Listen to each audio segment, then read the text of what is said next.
ഇപ്പോഴത്തെ Devaswom board president കള്ളൻ കട്ട കള്ളന്മാരോ അല്ലെങ്കിൽ പ്രതിയാകേണ്ട ആളുകൾ ആരെങ്കിലും അയ്യോ ഞാൻ തെറ്റ് ചെയ്തെന്ന് പറയോ? പ്രതിപക്ഷം കേരളത്തിൽ പറഞ്ഞത് മുഴുവൻ, ഞങ്ങൾ പറഞ്ഞ മുഴുവൻ കാര്യങ്ങളും 100% ശരിയാണെന്നാണ് ഹൈക്കോടതി വിധിയിലൂടെ പുറത്തു വന്നിരിക്കുന്നത്. മുഴുവൻ നിങ്ങൾ പോയി പന്തളത്ത് ഞാൻ നടത്തിയ പ്രസംഗം കേൾക്കും. പന്തളത്ത് ഞങ്ങളുടെ പദയാത്രയുടെ സമാപനം നടത്തിക്കൊണ്ട് ഇതെല്ലാം പറഞ്ഞതാ. ഇതെല്ലാം കാരണം ഇത് രേഖകൾ പരിശോധിക്കുന്ന ആർക്കും മനസ്സിലാവും.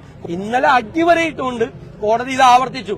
ഈ പറഞ്ഞ കാര്യം ഇന്നലെ കോടതി പറഞ്ഞ കാര്യം ആദ്യമായിട്ട് ഇന്നലെയല്ല പറയുന്നത്, ഇതിനു മുമ്പ് പറഞ്ഞിട്ടുണ്ടായിരുന്നു. എവിടെ പോയി ഇയാള്? ഈ പ്രസിഡന്റ് എവിടെ പോയി?